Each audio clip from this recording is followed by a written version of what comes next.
Would you believe it if I told you that you can make really awesome artwork from just $3 store items that you see here? All it takes is a paper cutter, some mounting tape, and this is double-sided foam tape, and a wooden artist panel. Not to mention a few drink cans. All for under $6. Color outside the lines.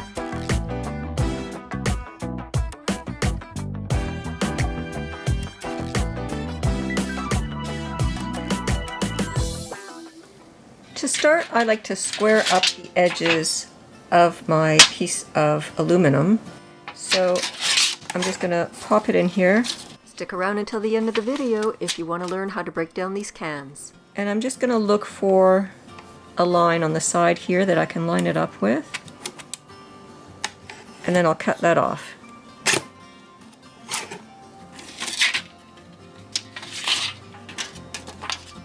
Now I'm going to go ahead and I'm going to cut my 3/4 inch strip, and I've jimmied up this little stop here. It's just some blocks and my actual artist panel. So I'm going to line up that edge and I'll butt it up to my 3/4 inch stop here, hold it down and just cut it.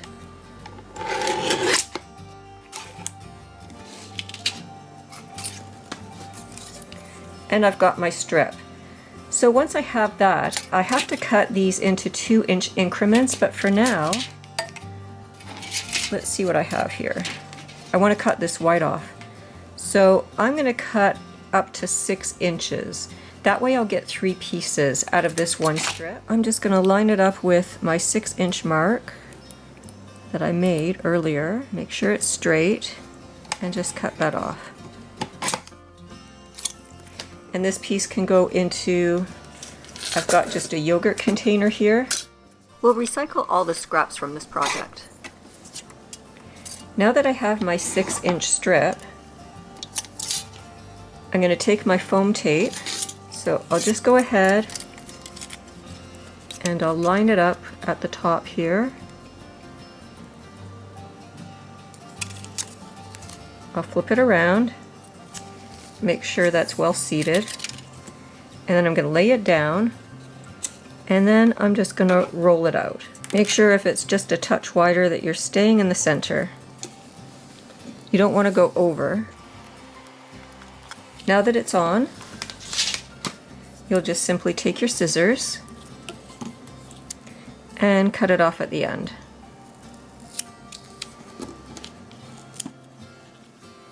Now I'm going to go ahead and mark my 2-inch increments here.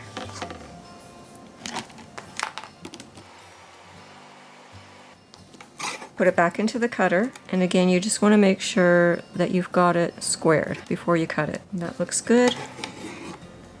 Just cut that off.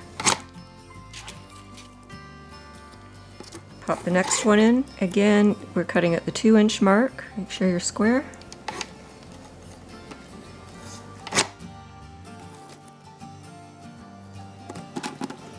And you've got your 2-inch pieces. I'm just going to move over to my pattern here and just pop them on. I'll leave a link in the description if you want access to the template that I used for the herringbone. I'm going to continue with all my colors until that is totally filled, and then we're going to move on to next steps.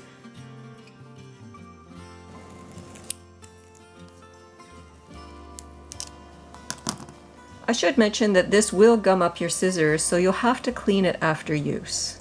So keep that in mind. Once you're ready for next steps, the biggest decision you're going to have to make is whether to paint your artist panel white or black. So I did both. I couldn't decide. Since I do want to make a few of these, I've printed the pattern, the template, out on a piece of acetate. And what I'll do is I'll cut out these centers so that I can just essentially lay my tiles in place and stick them down, and that'll leave me with the exact spacing that I need. Now as you can see here, I've made this just a little bit bigger so I can just center them in. So I'm going to cut this out off camera, and then we'll be ready to start mounting our tiles.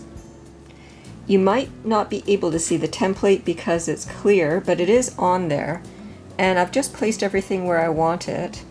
I'm marking and cutting where the edges are, and it's basically, I'm just doing it by eye. And because the backing of this is white and I don't really want it to show against the black, I'm just taking a Sharpie here and I'm just running it along the edges to cover that white. Ideally, if I had known I was going to be using the black one, I would have got black foam, but I have plans for this black one. I'm going to further embellish it in another post. So for now, I'm just going to use the Sharpie and mark the edges. It's going to take a little bit more time, but I think it'll look good. So the next step is just to peel the backing and lay them on once I've got all the edges cut. To put these in place, what I'm doing is I'm peeling back half, and then I'll bend it back,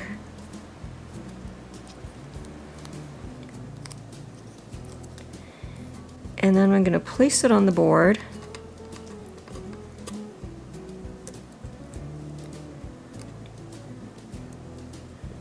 and then center it where I want it. Once I'm satisfied that it's centered in that space, I can just drop down the other end, stick it down, and then I'm just going to reach under and I'm going to grab the tab and then I'll roll it into place and stick it down. And it's as easy as that. And that gives me the spacing in between each tile. So again, if you want to, and you don't have to do this, you can just blacken the edges with a Sharpie. This is optional, and of course there's no need for this if you used a white background. And then go ahead and peel back half.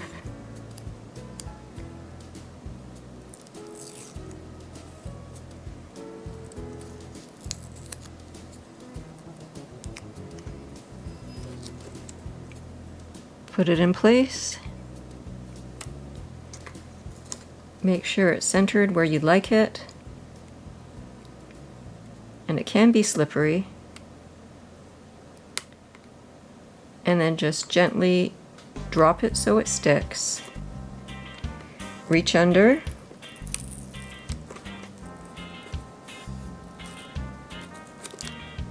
And then release the back of the paper. So I'm going to finish off here and I'll show you what it looks like when it's hung. You can pop the whole thing into a larger frame if you like, so it has more presence, or you can hang it on the wall as is. Either way, it's beautiful. If you like doing can projects, you're going to love our new DIY tool. To see how I break down the cans using it, be sure to watch this video. You can find the full tutorial over at birdsofafeather.ca, and don't forget to like, share, and follow right here.